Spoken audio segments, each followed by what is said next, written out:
Welcome again to another Demon of the Week, and today I'm going to look at something a little bit different. I've been, it's been requested twice now, after I did Soraf, to actually have a look at the various planetary spirits. So I'm going to have a look at that today as a general thing. I'm going to give a bit of an explanation of, what this is all about. So you understand the next few weeks that are coming up. All right, so let's have a look at that. But first, something a little bit different about my new Patreon stuff. Hi, so just a quick mention before we get into the rest of the video there. If you go to my Patreon page, you will find all sorts of things now, and I have put together a lot of my other training and teaching stuff into one place called the Temple of the Horned Serpent, and also made it more accessible. So if you join as a free member, you will be able to learn a little bit more about the temple and get some suggestions on a daily practice that will get you started with the training itself. If you want to go further, then you can join one of the 3 temple tiers, starting at $15 a month to get the material and ask questions in a text channel, up to $100 a month, where you will also get one-on-one, face-to-face personal feedback and guidance once a week with me, and that will make you an official first degree member of the temple itself. And apart from that, you can also read my magical journal, the bits that aren't too personal, that is, for $5 a month. And then you will also find the Egregore project here, which was started on YouTube and is continuing as is on Patreon. So I hope to see you over on my Patreon page. Now back to today's video. Alright, so one of the fascinating aspects of Western occultism is the concept of the planetary intelligences and spirits, entities believed to govern the energies and influences of the 7 classical planets, and those being Saturn, Jupiter, Mars, the Sun, Venus, Mercury, and the Moon. These celestial bodies are more than mere just physical objects that are in the I guess we could say the sky, in the cosmos, in the universe, whatever. They are seen as living entities with distinct personalities and powers that can be invoked and worked with in various magical practices. So we're going to be focusing on the planetary spirits in the next few episodes of Demon of the Week, but it's important to have an understanding of the entire system. We have already spoken about Soraf, the spirit of sun, and I've mentioned Zazal, the spirit of Saturn, in the Azazel video, as the Zazal sigil is usually erroneously used as a sigil of Azazel. However, we are going to be having a closer look at these particular planetary spirits. So first of all, the 7 classical planets.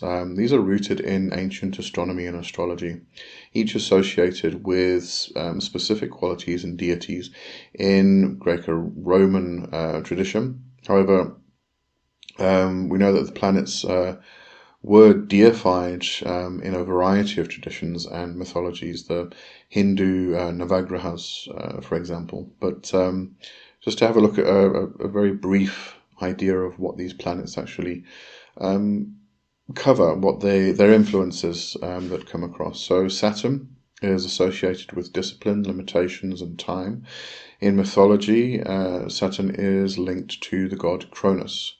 Then we have Jupiter, governs expansion, growth, and abundance, and Jupiter is associated with the god Zeus. Mars represents war, aggression, and energy.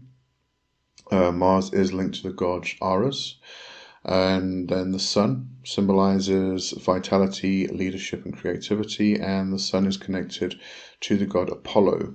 Venus represents love, beauty, and harmony, and Venus is associated with the goddess Aphrodite. and Mercury that governs communication, intellect and travel, and Mercury is linked to the god Hermes, and then finally the moon, associated with emotions, intuition, and the subconscious. The moon is connected to the goddess Artemis or Diana. So in Western occult tradition, each planet is believed to have both an intelligence and a spirit. The intelligence is often seen as the higher, more abstract and benevolent aspects, whereas the spirit embodies the more tangible and sometimes chaotic energies. This is going to raise the question of, possibly raise the question of the 72 Goetia spirits in connection with the 72 angels, or the 72 names of the name of God. But I think what I'll do, I'm going to actually do a separate video on that, probably on a Monday, because I want to have a look at that specifically. There are a lot of relationships that people have come up with in regards to the 72 spirits of the Goetia, in conjunction with the 72 names of God. And I'm not sure we should be doing that, but I understand why. So I'm going to have a bit of more in-depth look at that specifically.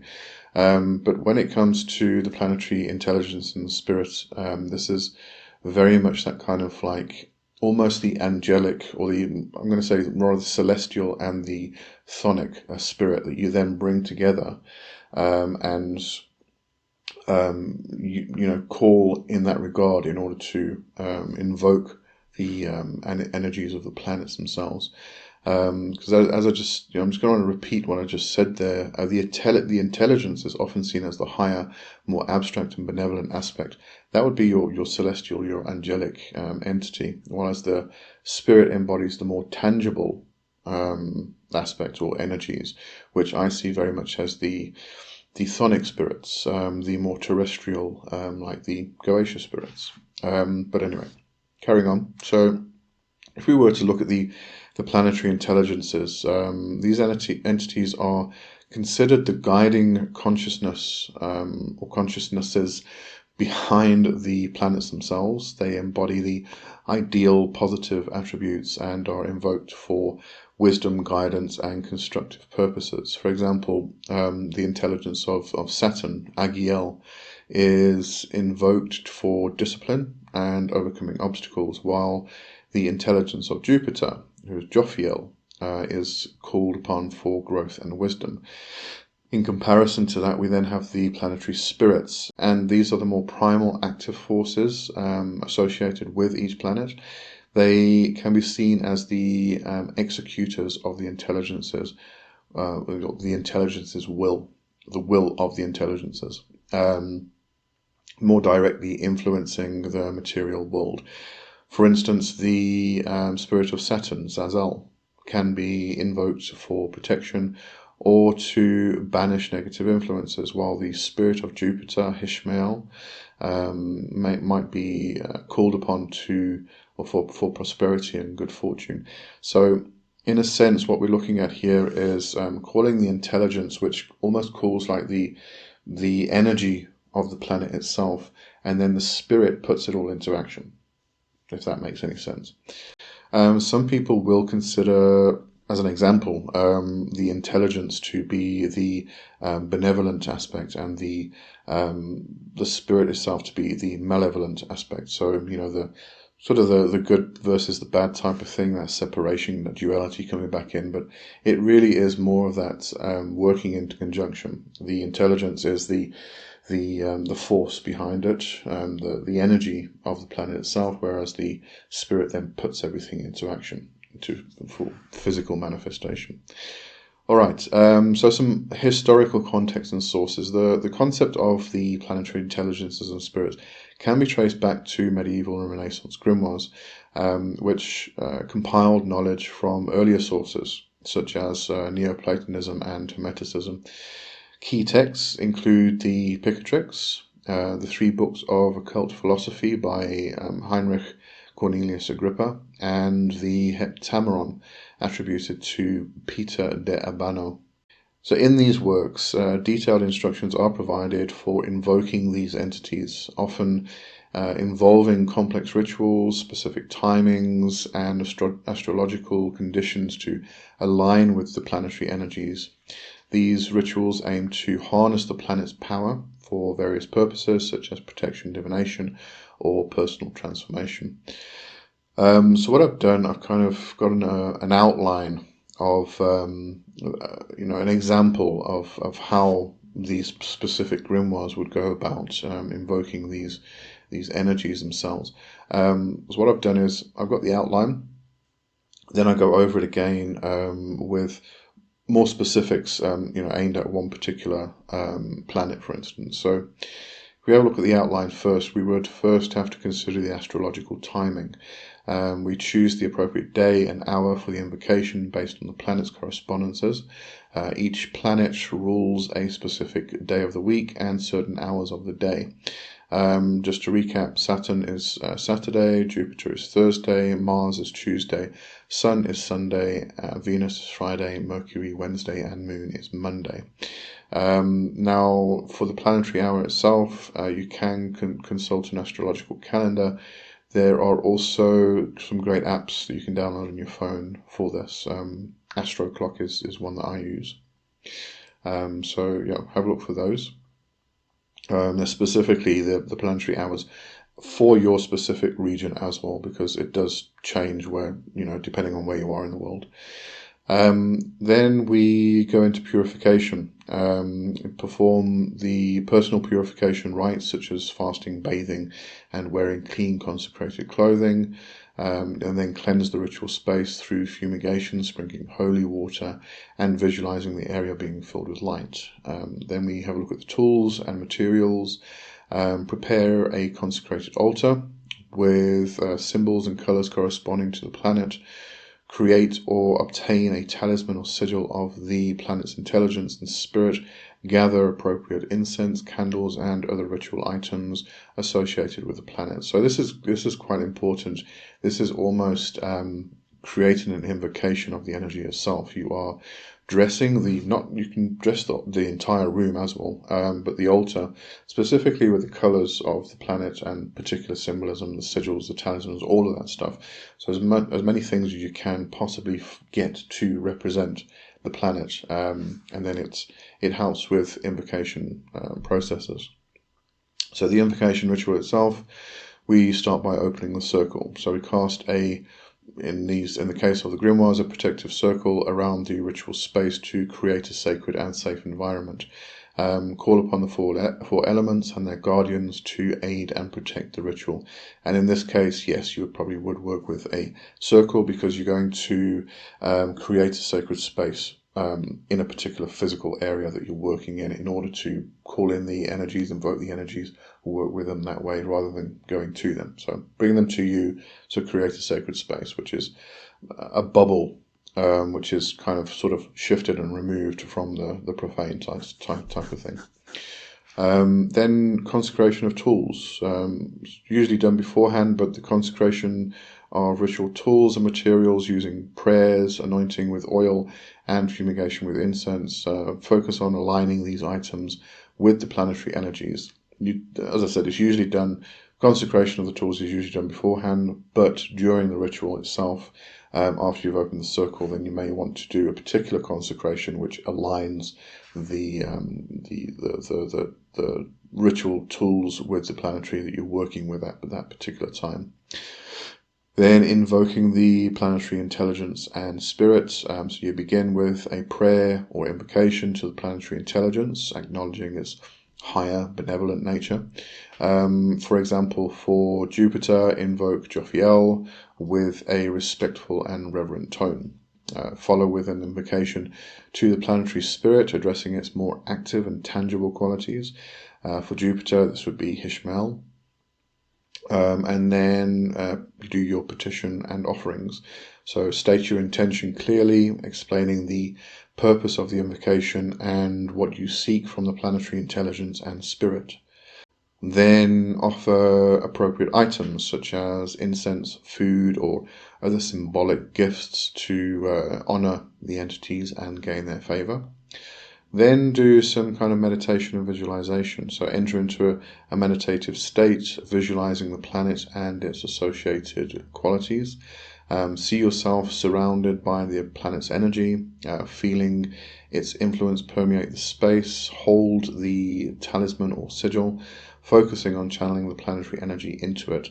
One thing you might want to include with the visualization itself and the planetary energy surrounding you is the being in a bubble that is the color of the planet itself, and actually allowing it becomes like a thick mist, which kind of permeates everywhere and through you, in you, around you, and everything else. It's usually very helpful, I find. And then receiving guidance. So remain open to any messages or impressions from the planetary intelligence and spirit. This can come in the form of visions, thoughts, or feelings, and then record any insights or guidance received during the ritual. And it's good to also keep in mind that this may come after the ritual, during dreams and things like that. So, keep, don't just end the ritual and that's it type of thing. Keep an eye and ear open, as it were. And then we close the ritual. So you do a thanksgiving, you thank the planetary intelligence and spirit for their presence and assistance, and offer a final prayer of gratitude and dismiss them respectfully. Then close the circle, as you would do. Close the protective circle, thanking the elemental guardians and releasing them. Perform a grounding exercise to return to normal consciousness, such as eating and drinking something nourishing. And then do reflection and documentation. Reflect on the ritual experience and any insights gained. Document the process and results in a magical journal for future reference and study. Okay. So if we were to invoke the energies of Jupiter, which would be Jophiel and Ishmael, this would be a typical type of ritual. So choose a Thursday during the hour of Jupiter. That's obviously going to change depending on where you are in the world and what time of the year it is. You can wear blue or purple robes, and then place a blue candle, an image of sigil or sigil of Jophiel and Ishmael, and sandalwood incense on the altar. And then you would start the ritual. So you cast the circle, call upon the elements. You would consecrate the tools with the incense smoke and anoint the talisman with holy oil. So that's the sandalwood incense that you put on the altar. So that's imbuing the tools itself with the energy of Jupiter. Then you would do invocation of Jophiel. So that might be something like, O mighty Jophiel, intelligence of Jupiter, I'll call upon you to bestow your wisdom and benevolence upon me. Guide me in your pursuit of growth and abundance. May your light shine upon my path. And then you do the same. You went to Ishmael. You do an invocation to Ishmael, and that might be something to the effect of, O powerful Ishmael, spirit of Jupiter, I summon you to bring forth prosperity and success. Grant me the strength to achieve my goals and the fortune to thrive in all endeavors. And then you state your intention, offering the sandalwood incense. You do a meditation, doing a visualization of Jupiter's energy filling the space and the talisman itself. And then listen for guidance and record any messages. And then you would do the closing. So you thank Jophiel and Ishmael, you close the circle and ground yourself, and then you do your reflection and document the experience itself. So that's kind of it for the outline. Within Western occultism today, people do continue to work with the planetary intelligences and spirits, adapting traditional methods to contemporary contexts, obviously. This can involve ritual magic, meditation, and the creation of talismans that embody the desired planetary energies. For example, as we've just seen, a modern magician might create a talisman inscribed with symbols associated with Jupiter and perform a ritual to invoke Jophiel for wisdom and success. Alternatively, they might meditate on the qualities of Venus to enhance their understanding of love and relationships. It's not always just creation of a talisman that you can use. You might just want to sit in the within, invoke the energies themselves and just sit and kind of immerse yourself in that power and that energy, and get a better understanding of what that energy is about, what the planet actually is all about. It's a wonderful experience as well. The planetary intelligences and spirits represent an intricate system within Western occultism, offering a means to connect with the celestial forces that shape our world and ourselves. By understanding and working with these entities, practitioners can align themselves with cosmic rhythms and harness the planet's energies for personal and spiritual growth. This tradition continues to evolve, blending ancient wisdom with modern insights to explore the mysteries of the universe. And something you also might want to consider in regards to this is your own natal chart, because how the planets affect you may also influence how you want to interact with the planets themselves. So always a good idea to kind of get that insight. Okay, so that's the general idea and principle behind this, the planetary intelligence and the spirits. And as I said, what we'll be doing is I'll be going through each of the spirits themselves, because that forms part of the Demon of the Week, and that's what I was particularly asked to do. But do bear in mind that this is an entire system. You can work with just the planetary spirit, but it's usually a good idea to incorporate both the intelligence and the spirit within a working. And I find personally it's more effective. You are, as I said, you're calling in the force of the planet, the energy itself, the power, which is that planetary aspect.